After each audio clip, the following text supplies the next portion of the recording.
Assalamualaikum warahmatullahi wabarakatuh. Pemirsa di rumah, kembali program Kesehatan Jendela hadir menjumpai Anda di edisi hari Sabtu 23 Desember 2017. Pemirsa, musim hujan telah tiba. Perbedaan suhu udara dan juga kelembaban udara pada saat musim hujan yang tidak menentu bisa mendatangkan berbagai permasalahan kesehatan, terutama bagi si kecil yang daya tahan tubuhnya belum sekuat orang dewasa. Sebagai orang tua siaga, tentu perlu mengetahui kiat-kiat agar anak tetap sehat selama musim hujan ini. Bagaimana kiat-kiatnya? Kita akan membahasnya. Tetapi kali ini saya tidak sendirian. Saya ditemani rekan saya yang bernama Gea. Halo Gea. Halo Amel. Nah, kali ini kita akan membahas bagaimana cara menjaga anak tetap sehat pada masa musim hujan. Kali ini kita sudah kedatangan narasumber dari Rumah Sakit Hermina. Halo dokter, apa kabar? Baik. Nah dok, kan masih musim hujan nih dok ya. Sebenarnya apa aja sih dok penyakit yang diserang oleh anak-anak pada saat musim hujan?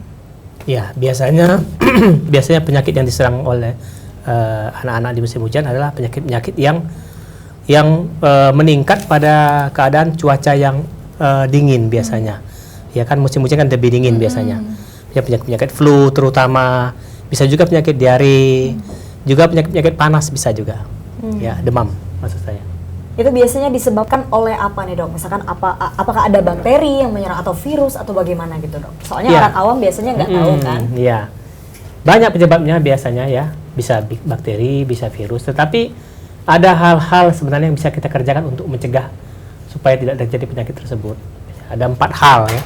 Ada 4 hal. Yang pertama adalah yang kita harus menjaga makan, ya menjaga makan, kemudian menjaga waktu istirahat, kemudian menjaga misalnya aktivitas, kemudian juga yang keempat adalah menjaga supaya anak tersebut misalnya tidak terlalu keluar rumah, banyak keluar rumah, karena kan musim hujan, seperti itu. Jadi memang benar-benar menghindari yang namanya keluar rumah di saat musim hujan. Kurangi, bukan menghindari. Kurangi, bukan menghindari ya. Tapi biasanya kalau orang tua tuh, udah nak, nggak usah keluar kamu hujan. Kalau hujan nggak usah keluar, panas aja nggak usah juga, si hitam katanya. Iya. Nah, selain penyakit yang dokter bilang tadi, sebenarnya penyakit yang dari anak di musim hujan, terus yang di musim kemarau, itu semuanya menular dok.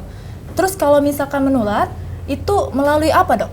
Ya, biasanya penyakit yang diakibatkan oleh cuaca, perubahan cuaca seperti hujan, penyakit yang menular biasanya, ya, yaitu seperti misalnya penyakit disebabkan oleh kuman-kuman bakteri misalnya. Yang paling terkenal adalah penyakit flu, yang kata orang awam itu penyakit flu, batuk, pilek, ya, itu sering terjadi pada musim hujan maupun musim terlalu panas. Biasanya muncul penyakit flu tersebut biasanya. Jadi pada saat musim kemarau, musim hujan bisa itu flu ya dok, terutama ya dok ya. Nah dok, jadi tadi kan kita membahas permasalahan penyakit di musim dingin ya, musim hujan maksudnya. Tetapi kita belum membahas nih dok, penyakit apa saja sih yang bisa ditimbulkan ketika musimnya sedang berada di masa-masa kemarau nih. Pasti pemirsa di rumah juga pengen tahu nih dok. Iya, biasanya penyakit akibatkan karena misalnya ditularkan oleh debu. Ya debu kan musim kemarau kan banyak ya debu ya. Ya ditularkan debu misalnya penyakit diare atau kata orang muntaber ya. Kemudian juga penyakit flu juga, batuk pilek juga karena debu juga bisa batuk pilek. Jadi yang namanya batuk pilek atau flu tersebut musim kemarau maupun musim hujan masih meningkat kasusnya. Pasti meningkat. Iya. Waduh, memang benar-benar susah banget ya kalau masalah ngomongin masalah penyakit ini.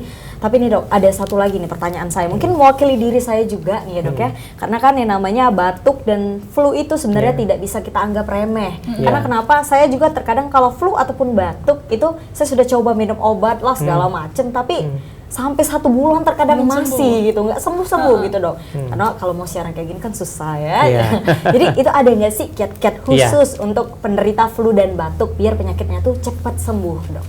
Ya sebenarnya tadi sudah saya singgung bahwa ada 4 hal yang bisa kita kerjakan untuk mencegah supaya tidak sakit atau menjaga anak supaya tetap sehat di musim hujan. Yang pertama mengatur makannya, dalam hal ini pola makan. Yang kedua, mengatur waktu istirahatnya.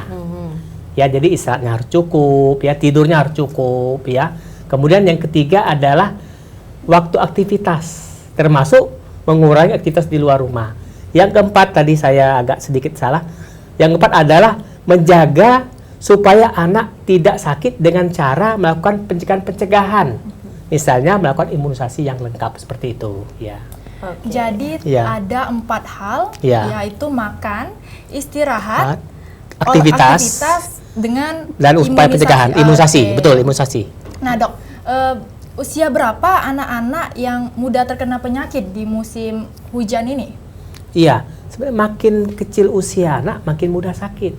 Jadi karena seperti kita ketahui bahwa usia muda itu menggambarkan bahwa anak tersebut sistem kekebalan tubuhnya belum sempurna, seperti itu.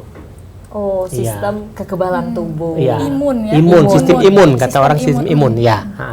Oke, jadi apakah saat musim hujan penyakit ini nih memang ada atau memang di setiap musim pun penyakit ini sebenarnya ada, tetapi mewabah hanya ketika pas musim hujan, dalam artian memang kompleks, maksudnya menyerang anak-anak. Penyakit ini dikatakan sudah endemis, artinya sepanjang tahun pasti ada. Orang flu tuh nggak ada yang setiap hari pasti ada flu, cuman kasusnya meningkat pada masa musim hujan dan pada masa musim kemarau.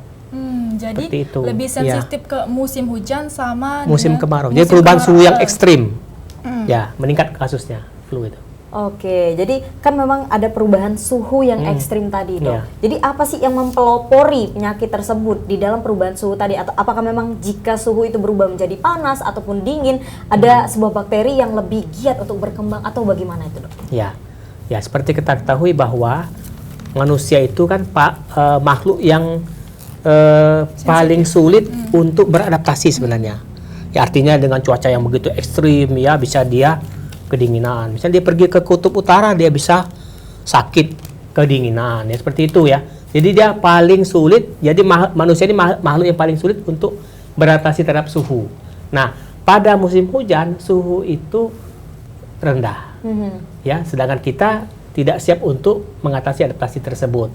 Dan bakteri atau kuman tersebut juga paling mudah atau paling banyak istilahnya berkembang biak itu pada musim hujan dan kemarau tersebut. Paling ini dia paling cocok ininya. Jadi yang lebih penyakit yang lebih mendatang itu pada saat musim hujan ya, Dok, ya? Musim kemarau ya. Berarti musim hujan dengan musim kemarau. Sekarang ini kan sedang musim hujan. Karena memang musim kita cuma ada 2. Karena negara kita cuma 2 musim kan, bukan 4 musim ya. Waduh, berarti nih, Dok, kalau secara khusus nih, kalau misalkan obat-obatan, ini kan orang awam biasanya udahlah nak, nggak usah lah ke dokter, kita maksudnya tuh repot gitu kan, makan obat yang di warung, itu bahaya nggak sih, Dok? Atau memang kita harusnya penanganan utamanya harus pakai obat di warung dulu, atau memang langsung aja ke dokter yang ada di sekitar? Bagaimana tuh? Sebelum kita menggunakan obat, memang sebaiknya kita melakukan pencegahan. Tapi dalam hal obat, sebenarnya obat-obatan yang berlabel bulatan hijau itu adalah obat bebas. Sedangkan labelnya merah itu tidak bebas, artinya harus resep dokter. Jadi selama dia menggunakan obat-obatan di warung misalnya, tapi berlabel bulat hijau, itu obat bebas, boleh saja. Misalnya obat-obat flu ringan, obat-obat demam, ya, anti diare, misalnya dia oralit seperti itu boleh saja, saya rasa nggak masalah. Tapi yang paling penting adalah upaya pencegahan. Nah, mungkin kesempatan ini saya akan menyampaikan ada 2 hal yang perlu mungkin kalangan awam untuk mencermati upaya pencegahan. Misalnya masalah makan. Kemudian upaya pencegahan tadi melakukan imunisasi pada anggota keluarganya. Jadi yang terpenting imun. Imunnya harus kuat dan makan harus cukup. Memang yang di dasar itu memang harus dari dalam dulu ya, baru pencegahan dari luar. Betul. Dan dalam sudah kuat, apapun yang masuk kan dia bisa dia lawan. Berarti itu memang perlu ekstra nggak sih? Ekstra banget. Orang tuanya tuh harus benar-benar ngejaga gitu ya, Dok. Ngejaga si kecil biar nggak sakit gitu. Selama ini kan orang tua sebagian ya, bukan semuanya ya. Dia baru berpikir untuk jaga kesehatan kalau anak sudah mulai sakit. Itu saya rasa terlambat. Lebih baik anak itu dipersiapkan supaya jangan sakit. Kan tema kita sekarang kan menjaga anak tetap sehat di musim hujan. Jadi nggak sakit maksudnya itu. Jadi lebih baik mencegah daripada mengobati. Itu dari dulu itu ya. Karena mencegah itu mudah, sedangkan mengobati itu mahal. Mahal. Oke. Kalau gitu pemirsa, kita akan jeda sebentar dan kami masih menerima telepon dari Anda tentunya di 0711364666 atau 364111. Tetap di Jendela, jangan kemana-mana.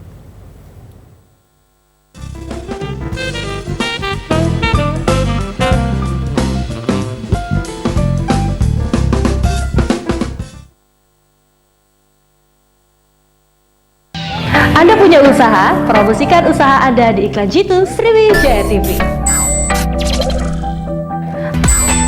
Sejak beriklan di Sriwijaya TV, beberapa bisnis saya mengalami peningkatan. Jadi, jangan ragu, beriklan dan menjadikan Sriwijaya TV media partner bisnis kita bersama.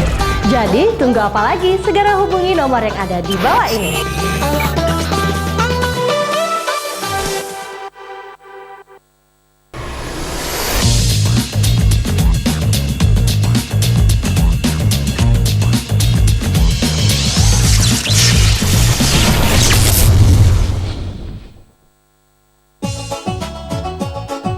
Seberapa tahukah Mang Cek Bice tentang cerita Bumi Sriwijaya? Cerita kebanggaan kita, masyarakat Sumatera Selatan. Cerita yang tidak bakal lekang oleh waktu. Cerita yang diwaris ke turun-temurun dari generasi ke generasi. Cerita Sriwijaya setiap hari Jumat jam 19.30 waktu Indonesia Barat.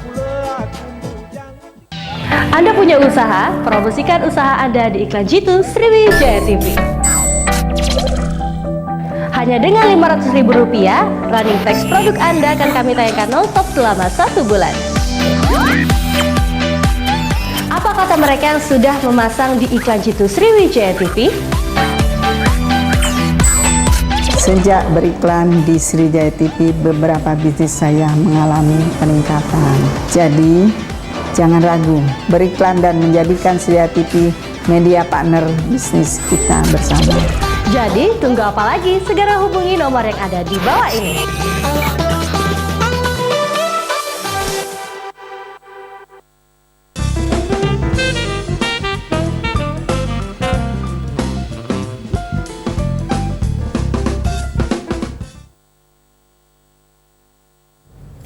Masih kembali di Jendela, kita masih bersama dengan Dr. Julius Ansar SPAK dan masih membahas tentang bagaimana menjaga anak tetap sehat pada musim hujan. Nah dok, tadi kan dokter bilang bahwa ada 4 hal yang harus dijaga pada saat musim hujan. Nah, yang pertama yaitu makan, istirahat, aktivitas dan imunisasi. Boleh dokter jelaskan sekali lagi itu bagaimana, misalkan makan itu gimana ya? Baik. Jadi yang dimaksud dengan mengatur makan adalah kita sudah membiasakan pada anak kita sejak kecil sebenarnya ya. Bagaimana pola makan yang sehat menurut dokter ya. Mulai dari lahir padahal ya, dari lahir itu kita anjurkan untuk ASI eksklusif selama 6 bulan. Ya, kemudian setelah 6 bulan dia sudah mulai diperkenalkan dengan makanan pendamping ASI. Nah, kemudian setelah usia setahun kita perkenalkan dengan makanan keluarga. Makanan keluarga artinya makanan yang kita makan anggota keluarga lainnya. Jadi sama sudah umur setahun ke atas.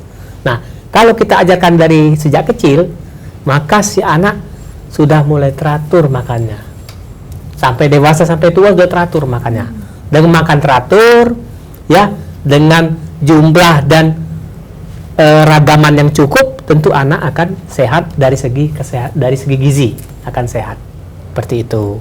Itu pola makan menurut saya yang benar.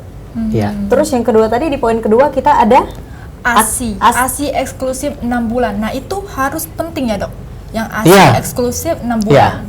Kenapa ASI eksklusif? Ya saya katakan bahwa ASI, air susu ibu, adalah makanan yang paling baik dan terlengkap untuk bayi usia baru lahir sampai 6 bulan. Oh, itulah mengapa saya mendengar bahwasannya jika kita memberikan ASI kepada Iya. anak kita sampai bahkan 2 tahun ya, Dok. 2 tahun Itu, terus ya. Tapi eksklusif maksud saya itu ASI saja 6 bulan. Setelah usia 6 bulan ASI ditambah makanan pendamping. Iya, makanya tadi itu bisa membentuk Tapi 2 tahun memang anak, ASInya. ya. Iya, betul. Oh, saya itu apa namanya? Minum ASI mama saya itu sampai umur 6 tahun, Dok. Percaya nggak percaya? Pantes bayi jadi bayi sehat ya. Sangat sehat. Udah sehat saya lagi. Iya, jarang sakit kan? Jarang banget. Betul. Udah, ini bukti. Padahal udah nggak ada lagi ASI Iya, sampai betul. 6 tahun itu, Dok. Jadi ASI itu makanan yang terbaik, di mana di dalam ASI itu ada kandungan zat-zat yang tidak ada di makanan lain. Yaitu zat imun. Zat imun sendiri diberikan oleh ibunya melalui ASI. Imun yang natural ya, Dok. Iya, dari ASI ibunya ada zat imunnya. Nah, itu yang bagusnya kalau ASI itu.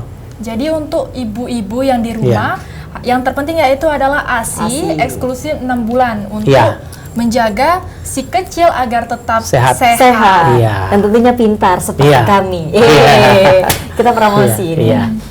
Nah, terus Dok, apa yang harus diperhatikan sebagai orang tua di rumah nih dalam menjaga tumbuh kembang si bayi? Iya. Yang jelas poinnya kalau kata-kata tumbuh kembang artinya kan pertumbuhan.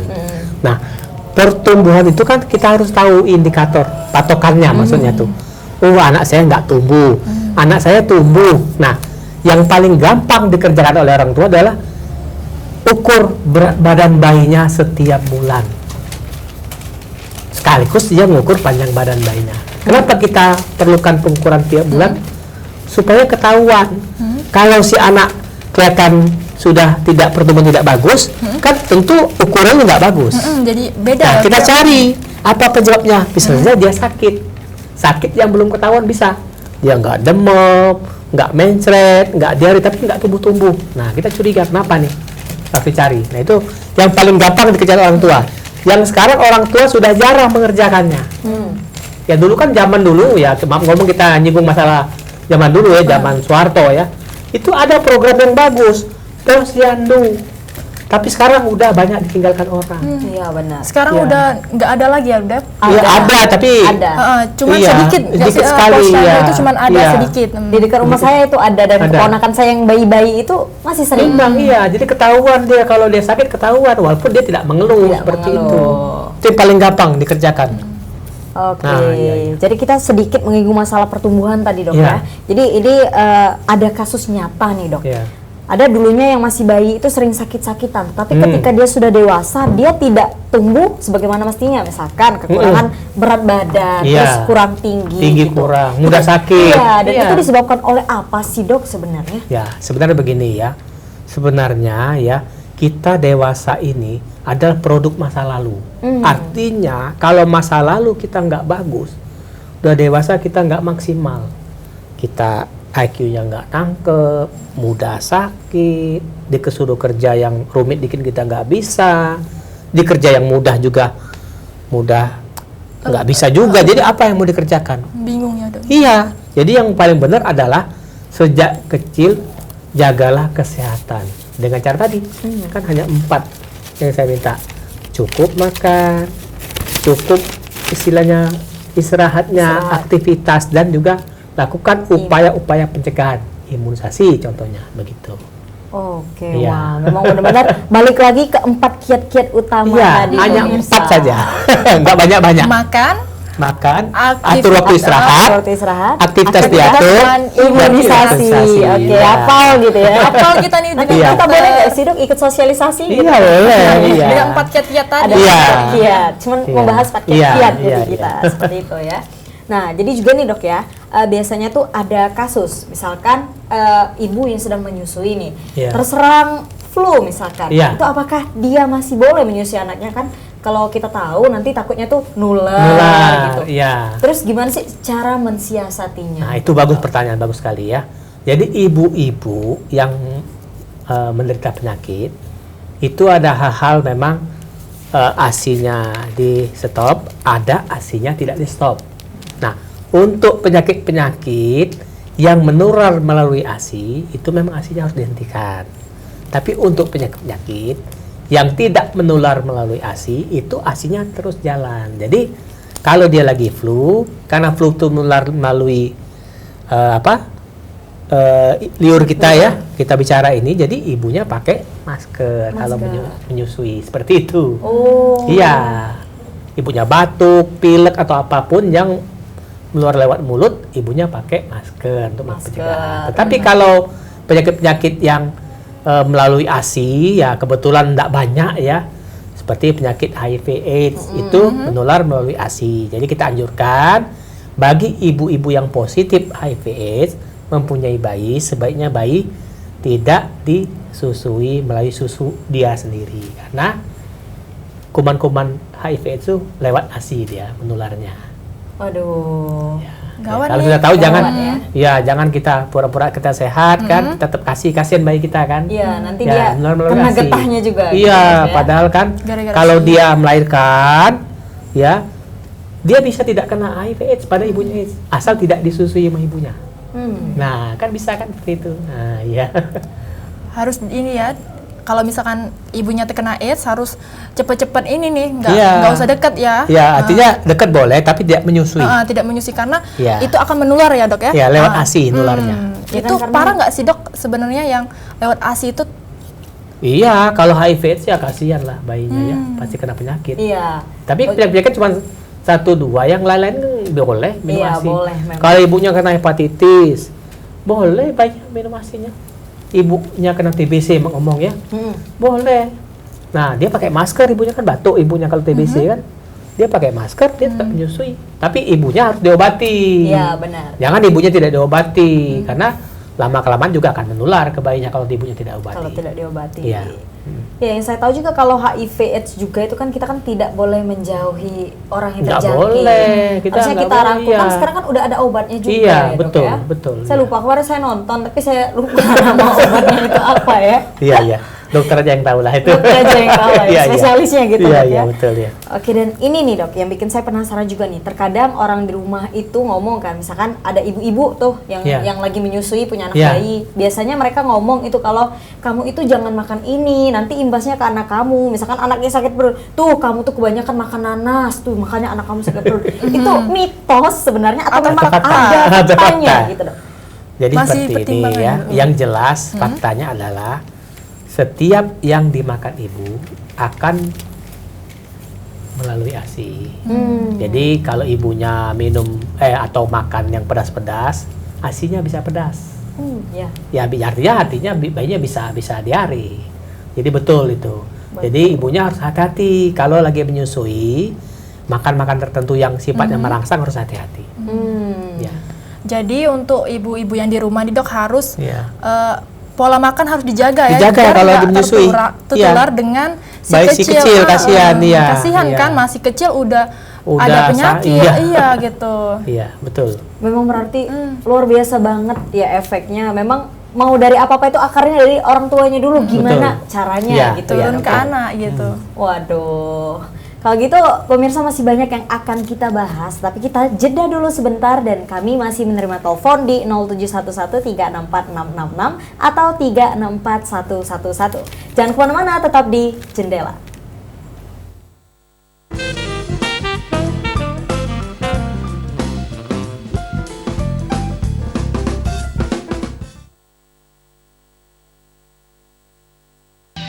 Anda punya usaha? Promosikan usaha Anda di iklan Jitu Sriwijaya TV. Hanya di Sejak beriklan di Sriwijaya TV, beberapa bisnis saya mengalami peningkatan. Jadi, jangan ragu, beriklan dan menjadikan Sriwijaya TV media partner bisnis kita bersama. Jadi, tunggu apa lagi? Segera hubungi nomor yang ada di bawah ini.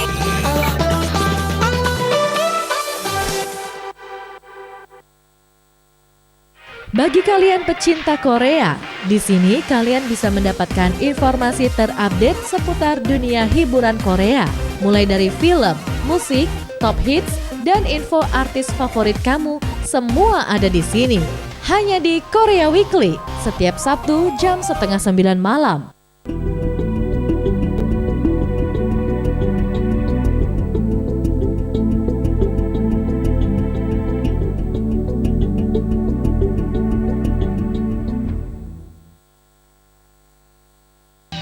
Anda punya usaha? Promosikan usaha Anda di iklan Jitu Sriwijaya TV. Hanya dengan Rp500.000, running text produk Anda akan kami tayangkan non-stop selama 1 bulan. Apa kata mereka yang sudah memasang di iklan Jitu Sriwijaya TV? Sejak beriklan di Sriwijaya TV, beberapa bisnis saya mengalami peningkatan. Jadi, jangan ragu, beriklan dan menjadikan Sriwijaya TV media partner bisnis kita bersama. Jadi, tunggu apa lagi? Segera hubungi nomor yang ada di bawah ini.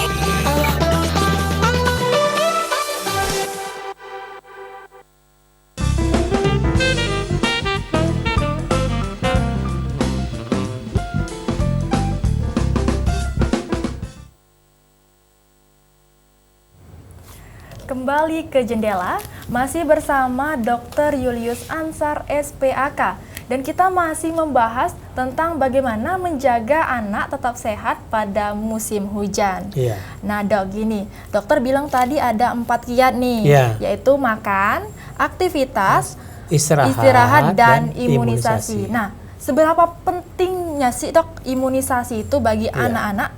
Iya, jadi ya salah satu upaya yang paling efektif saya rasa adalah pencegahan. Nah, imunisasi adalah salah satu upaya untuk pencegahan. Oleh karena anak-anak ini ya seperti kita ketahui kan suka main ya sembarangan. Kadang-kadang dia nggak lupa waktu ya. Kemudian kotor-kotor. Lalu malah dia telat makan. Jadi mudah sekali terkena penyakit. Jadi yang paling tepat itu adalah anak-anak seharusnya sudah mulai dilakukan imunisasi sejak lahir. Sejak dini ya dok ya? Sejak lahir imunisasi. Karena kita ketahui bahwa masa anak-anak adalah masa yang paling rentan untuk terkena penyakit. Padahal sistem imunnya belum bagus. Jadi cocok tuh kalau dia tidak diimunisasi, dia tidak punya daya tahan. Jadi saya rasa salah kalau orang beranggapan, oh nanti kebal sendiri. Iya, kalau dia kebal sendiri. Kalau nggak kebal, ada 2 kemungkinan. Bisa anaknya fatal, bisa juga cacat. Kan kasihan. Ya, ada orang berpendapat, nggak usah, kan sudah diciptakan Tuhan penyakit. Ini manusia, ini penyakit, ya biar aja dia sakit. Waduh, kasihan sekali. Karena penyakit tertentu kan ada yang bisa cacat. Misalnya contohnya polio.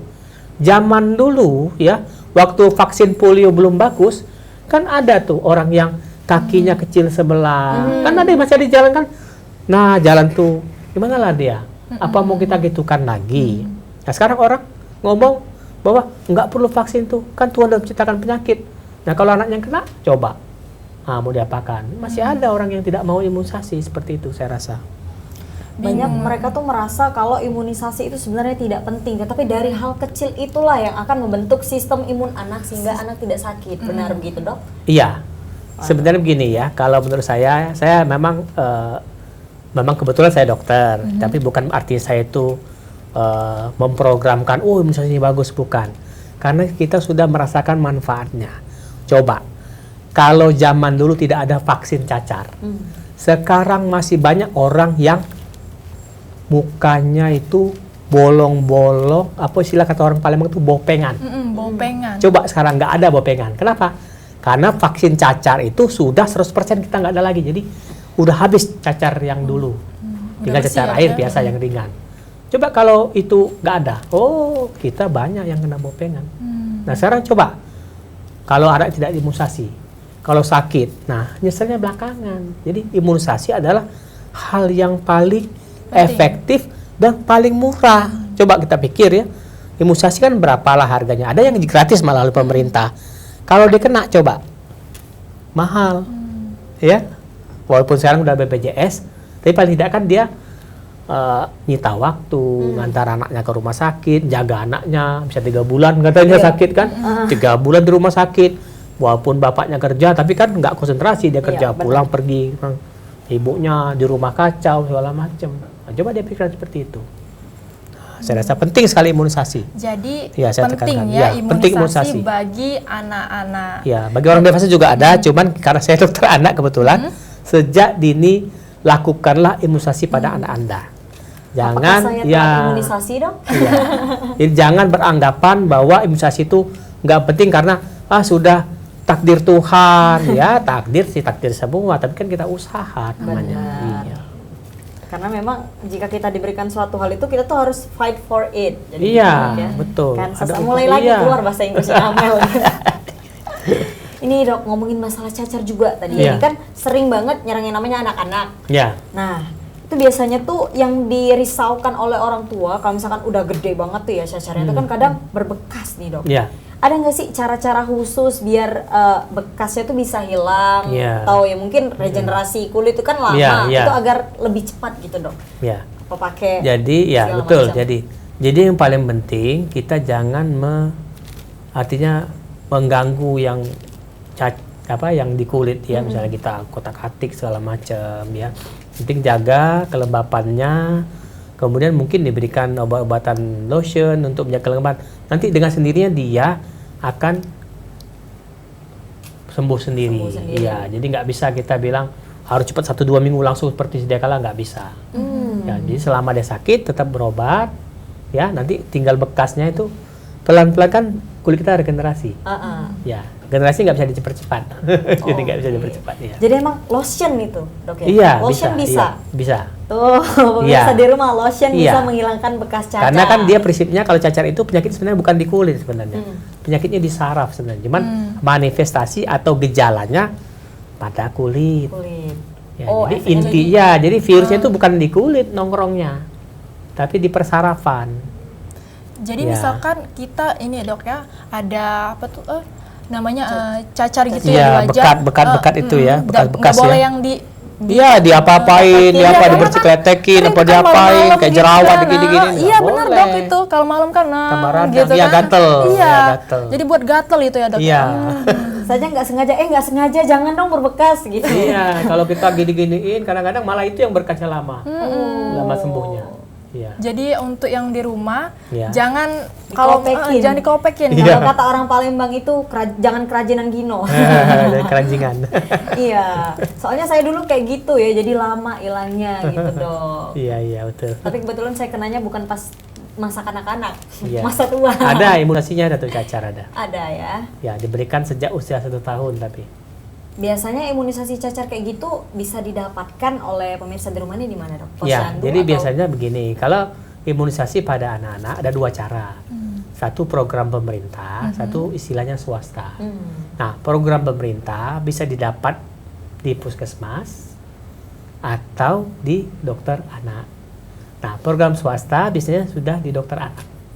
Jadi ada dua tempat untuk imunisasi. Nah, untuk cacar, berhubung pemerintah belum menyiapkan vaksin gratis, jadi untuk vaksin cacar itu didapatkan pada dokter anak.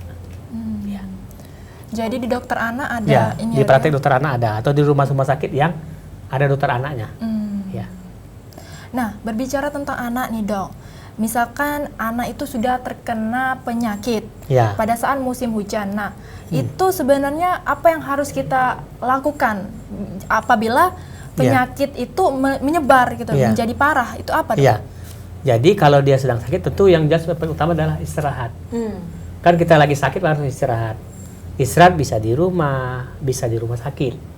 Yang kedua, lagi-lagi makannya tetap harus dijaga selama dia sakit. Pola makan itu Ya, penting. pola berarti makan itu Mel. penting di kala sakit maupun sehat. Itu kunci utama itu. Jangan sampai nanti waktu dia sakit nggak mau makan, ibunya biarin aja. Harusnya ibunya lebih rajin nyuapin makan dia. Kan waktu dia sakit kan nggak selera makan. Biasanya begitu. Iya.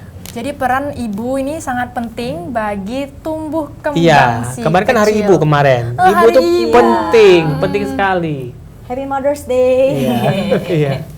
Ibu ini penting banget ya bagi Iya. tumbuh kembangnya, peran sertanya si anak dalam Tumbuh kembang dan juga Tumbuh menjaga Iya, benar kesehatan. banget. Iya.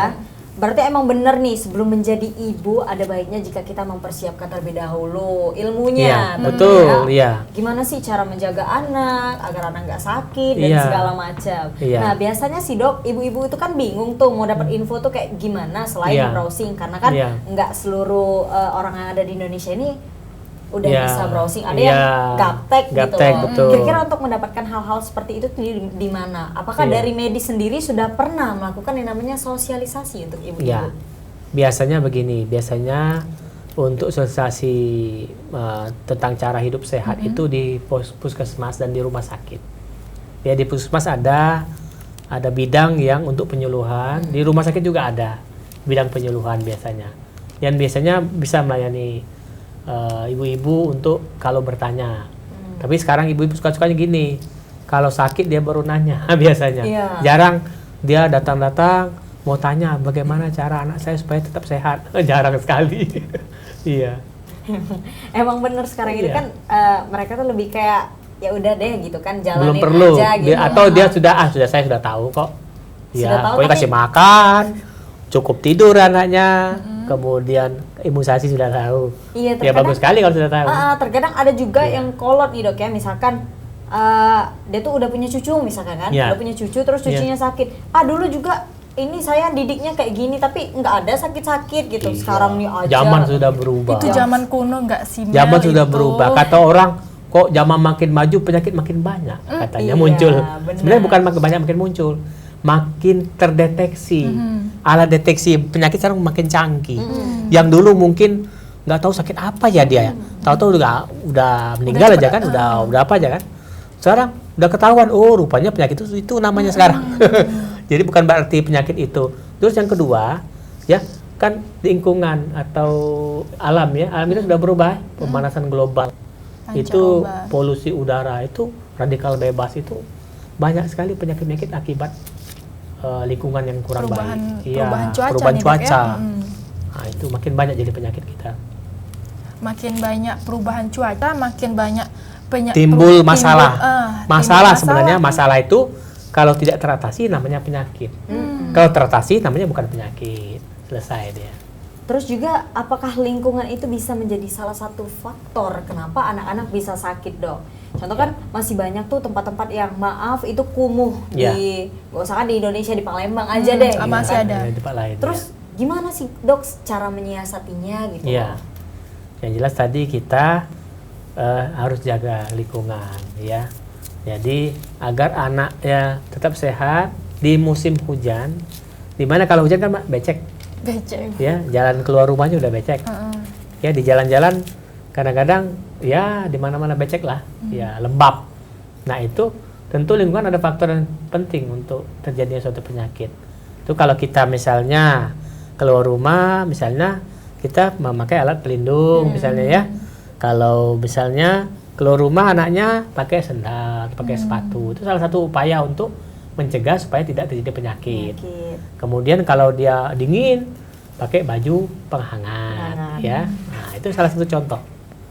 Oh. Berarti peran penting ya Mel ya? Iya benar. Jadi selain mencegah kita juga berperan langsung untuk terjun ke lingkungan sekitar. Iya, Seperti itu ya, Dok, ya? jaga lingkungan itu baik sebenarnya ya. Apa yang baik untuk mencegah supaya tidak sakit. Karena emang efeknya itu berdampak bukan cuma untuk kita, tetapi Iya. untuk semua kalangan masyarakat. Iya, Khususnya iya, untuk betul. anak-anak. Iya, Anak-anak iya. itu yang terpenting. Iya. Karena kalau kita mau dibanting juga jarang kita sakit ya. Kalau anak-anak senggol. Kalau dewasa kan Udah. dia lebih ngerti. Anak-anak kan tahu sendiri kan kalau pergi main tahu-tahu keluar rumah, nggak pakai sandal. Keluyuran ya, kemana-mana, belum ya, Dok. makan lagi, nggak tidur siang misalnya. Nah iya Ya, nih dok, banyak, iya. masalah tidur siang. Iya. Itu emang apa sih dampaknya untuk kesehatan anak-anak atau memang perlu untuk melakukan tidur siang seperti Iya. itu dok? Ya. Mengenai tidur tadi kan ada faktornya 4 tadi ya. Itu masuk kelompok istirahat. Sebenarnya ya, anak-anak itu yang dibutuhkannya adalah istirahat, lama istirahatnya, bukan waktunya. Tetapi karena hormon pertumbuhan itu yang paling tinggi kerjanya di masa waktu malam hari, jadi dianjurkan kalau bisa anak pada malam hari tidurnya harus cukup. Contoh, anak balita harus tidur jangan kurang dari 13 jam per 24 jam. Jadi dia kalau 13 jam berapa tuh? Jadi 11 jam dia cuma melek. 11 jam. Jadi nggak harus siang malam. Jadi kalau dia nggak bisa tidur siang, malamnya cepat tidur. Biar tercapai target ya paling sedikit 10 jam lah dia tidur. Anak balita. Ya, karena apa? Balita adalah masa pertumbuhan yang paling cepat. Nah, masa pertumbuhan itu kerja-kerja tubuh kita kan termasuk hormon pertumbuhan. Hormon pertumbuhan itu paling tinggi kerjanya di malam hari. Waktu tidur. Kalau dia tidurnya sudah begadang karena ikut orang tuanya orang tua suka begadang. Anaknya juga begadang. Jadi tidur malamnya kurang. Makanya bisa anaknya kecil biasanya anaknya. Kenapa? Karena hormon pertumbuhan tidak bekerja maksimal. Dia lagi masih melek kok. Kurang tidur. Benar. Bisa seperti itu ya. Oke. Iya. Masih banyak yang bakal kita bahas. Iya. Jadi pemirsa, kita akan jeda sebentar. Iya. Dan kami masih menerima telepon dari Anda di 0711-364-666 dan 364-111. Tetap di Jendela dan jangan kemana-mana.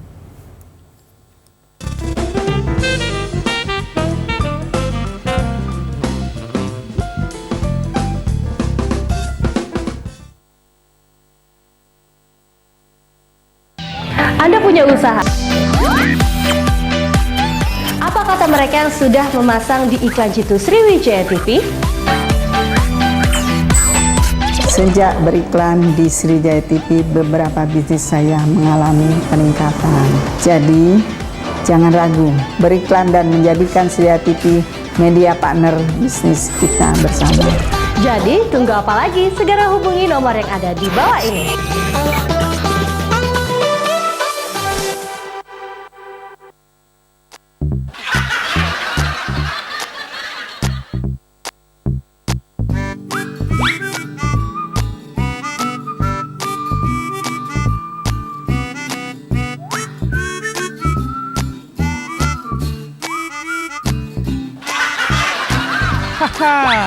Saksikan aksi konyol mereka dalam Bujang Kelakar setiap Senin pukul 19.30.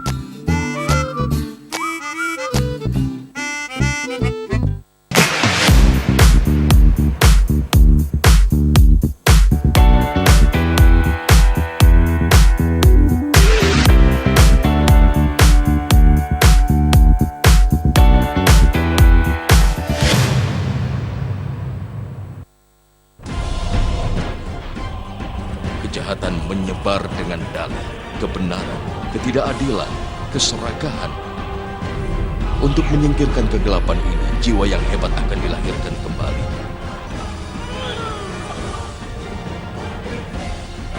Dia bilang dia akan datang. Dia ada di sini sekarang. Jiwa yang hebat itu bernama Buddha.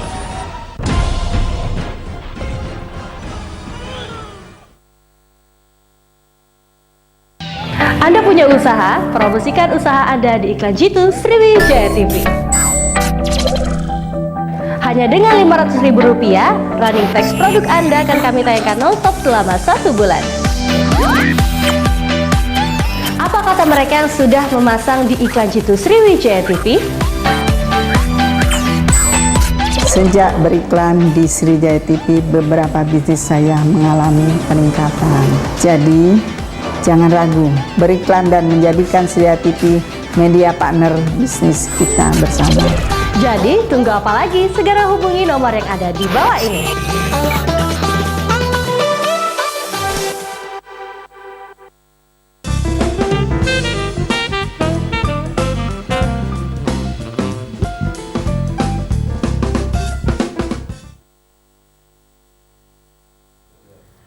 Baiklah, kita masih kembali di Jendela dan kita masih bersama dengan Dr. Julius Ansar SPAK. Dan kita masih membahas bagaimana tentang menjaga anak tetap sehat pada musim hujan. Nah, Dok, balik lagi nih dengan 4 kiat yang tadi. Yang pertama makan, istirahat, imunisasi dan aktivitas. Nah, sebenarnya aktivitas itu untuk anak ada batasannya nggak sih, Dok, untuk pada saat musim hujan? Ya. Jadi musim hujan adalah musim sebenarnya paling tidak enak sebenarnya. Tapi dia kan tidak enak juga, kan enak, dingin, adem-adem. Kalau musim kemarau kita suka protes, panas sekali hari ini kan. Pada musim hujan, wah hujan, nggak ada yang beres sama kita kan. Sebenarnya kita yang beradaptasi pada lingkungan. Jadi pada musim hujan ya sebaiknya anak-anak jangan keluar rumah pada waktu hujan ya. Kalau tidak ada hal yang perlu betul. Ya jadi di rumah saja, tapi tetap beraktivitas. Artinya dia mengerjakan pekerjaan rumah, dia bisa berolahraga dalam rumah, ya. Bisa dia, ya ciptakanlah suasana yang bermain sifatnya. Karena anak sekarang cenderung sedikit melakukan permainan aktivitas fisik. Kebanyakan mereka bermain dengan gadget. Iya, gadget ya sekarang. Itu hal yang menurut saya kurang baik kalau untuk menciptakan kreativitas. Iya benar. Nah, satu lagi, dengan kurangnya aktivitas si anak dengan diam, anak yang makannya banyak itu pengeluaran energinya berkurang sehingga bisa memicu terjadinya obesitas. Obesitas, benar. Itu.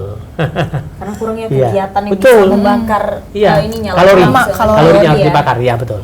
Wah. Bayi juga harus, walaupun dia masih bayi, ada yang namanya tummy time. Tummy time itu waktu perut, tummy kan perut. Jadi anak diajak main apa tuh? Apa dia akan angkat di kaki itu? Terbalik gitu ya. Sekarang itu main anak-anak kecil tuh, 6 bulan, umur setahun, ya belum bisa dia berdiri betul.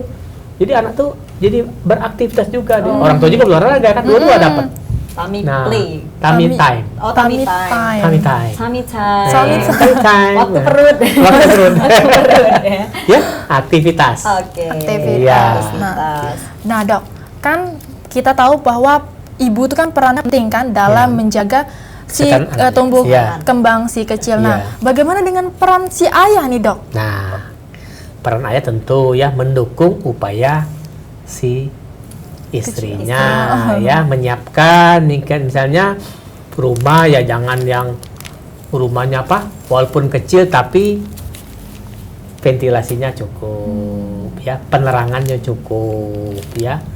Misalnya anak jangan nanti kita hemat listrik, pas dia belajar lampunya redup nanti sakit matanya, itu kan banyak sekali faktor suami saya rasa.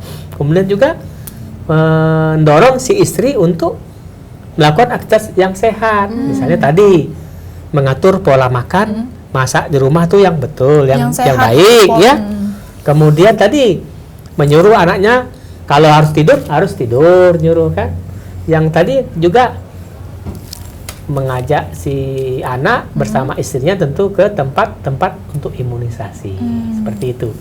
Jadi penting sekali peranan si suami, peran ayah, betul. Jadi memang suami itu perannya itu lebih memberikan perhatian dan pengertiannya. Iya, dukungan moral, finansial segala macam. Finansial. Jadi memang berat sebenarnya tanggung jawab ayah itu juga berat. Sama-sama untuk demi kepentingan si kecil. Cuma karena ayah jarang di rumah karena kerja tadi, jadi kita tuh selalu lihat ibu mulu. Iya, betul. Padahal sama aja sih. Nah, terus saya masih penasaran dengan tadi waktu tidur nih, Dok ya. Tadi kan ada yang dari balita nih maksimal itu 13 jam. Minimal 10 jam. Oh, minimal 10 paling jam. sedikit. Kalau maksimal 13 jam itu ya orang tidur terus biasanya. Ya. Jangan kelebihan maksud saya. Itu balita ya, Dok? Iya, bawah 5 tahun. Bawah 5 tahun. Terus untuk yang anak SD, anak SMP, SMA, bahkan sampai seterusnya gimana? Tentu kalau anak sudah SD, ya SMP, SMA itu waktu jam tidurnya sudah berkurang minimalnya. Tentu aktivitasnya lebih banyak di luar. Tetap sehat dia, jadi tidak harus banyak-banyak. Jadi 8 sampai 9 jam cukup untuk anak SD. 8 sampai 9 jam. Maksimal 9 jam 10 jam itu tidur per 24 jam ya. Nah, jadi kalau 8 artinya minimal dia 8 jam. Kadang-kadang kan kurang tidur ini kan. Kalau maksimal tuh jarang lah dicapai orang maksimal. Tidur terus kerjanya, nggak ada kan kerja lain.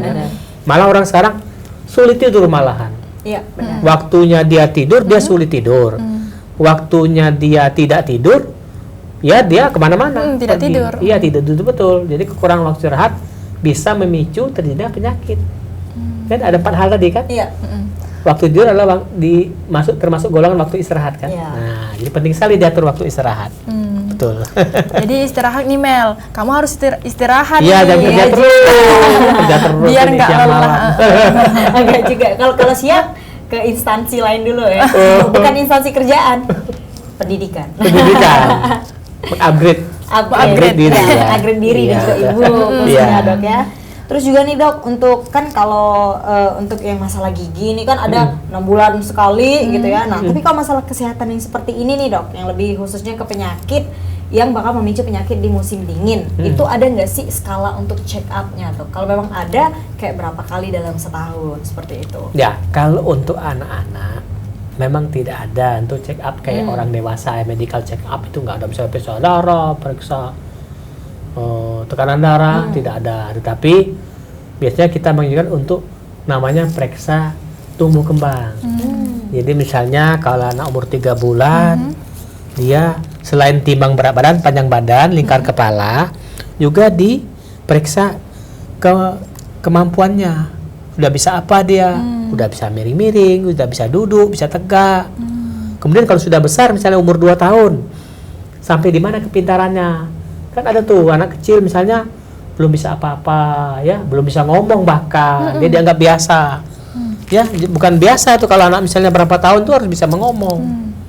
Ya, seperti itu. Jadi bukan artinya bukan dalam rangka dia cek periksa darah lengkap segala kayak orang dewasa, bukan, tapi cek kepintarannya atau tumbuh kembangnya lah istilahnya. Ya, betul. Nah, itu kan ada tuh ya Dok ya, waktu di TV ya, aku pernah nonton bahwa dia tuh masih kecil tapi dia belum bisa ngomong, tapi udah 2 tahun Dok, maksudnya tuh udah harus udah bisa mestinya, iya. Makanya dengan kita kenapa? melakukan pemeriksaan berkala terhadap kemampuan tumbuh kembang si anak, maka si anak akan ketahuan apakah dia ada keterlambatan ataukah tidak. Kalau ada keterlambatan, cepat diatasi. Iya. Kita di rumah-rumah sakit rata-rata sudah ada namanya poliklinik tumbuh kembang. Ya, itu bisa dimanfaatkan. Ibu-ibu bisa ke sana. Oke, jadi Ya. melalui poliklinik tumbuh kembang. Iya. Tuh, dapat ilmu baru pemirsa di rumah. Jadi jangan lupa memeriksa Ya, ibu punya anaknya. cek. Bisa dia datang ke poliklinik tersebut, bilang, "Dok, anak saya ini baru bisa ini normal nggak?" Nah, gitu caranya. Jadi emang benar-benar Ya, mengeluarkan aktif. Oh iya, peluang orang ya. tuanya aktif. Jangan sampai dia Si anak. anaknya belum bisa sesuai umurnya, dia diam-diam aja. Dia pikir kan nggak demam juga kok. Gitu kan lagi. Iya.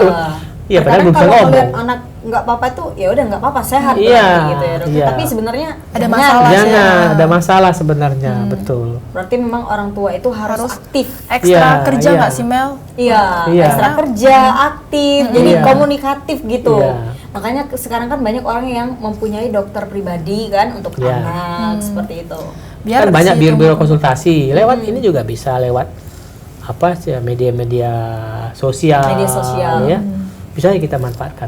Iya, Iya. memang benar sekali Dok. Iya. Saya juga pernah melihat tuh di beberapa blog punya Di mana? dokter-dokter gitu. Iya, kan. boleh Di- kita tanya. Iya, di media sosial Ya, gitu. Ikatan Dokter Anak juga ada ininya. Oh, Ikatan Adanya Dokter Anak. ininya, ada websitenya ada. Ada websitenya. Iya, tetap seputar anak itu. www.idai.org.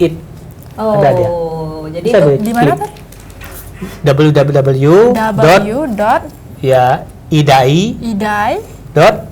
idai.org.id. Jadi Ya. untuk seputar mengetahui Iya. tentang anak, jadi Tentang kita kesehatan. tentang kesehatan Bisa bisa bertanya ke- di situ ada. Iya. Oke. Iya. Kayaknya Oke, juga ini ya, banyak banget yang sudah kita bahas Iya. kali ini dan Iya. pembahasannya itu memang benar-benar luas sekali. Betul. Tapi sayang banget Waktunya. waktu kita udah habis karena sudah 60 menit kita Iya. menemani pemirsa di rumah. Iya. Jadi pemirsa, demikian dialog kesehatan di program Jendela pada malam ini. Banyak sekali informasi mengenai kesehatan yang bisa pemirsa dapatkan karena kami menghadirkan pakar dan ahlinya. Tentu saja. Sekali lagi terima kasih dokter dari Rumah Sakit Hermina ya. Jadi tadi Dokter Julius ya. PAK. Oke, dan juga terima kasih atas kesediaan waktunya untuk membagi informasi mengenai dunia kesehatan. Saksikan terus Jendela hanya di Sriwijaya TV. Saya Amel dan rekan saya. Gaya Ayu Kusuma. Kita pamit undur diri. Selamat malam dan sampai jumpa.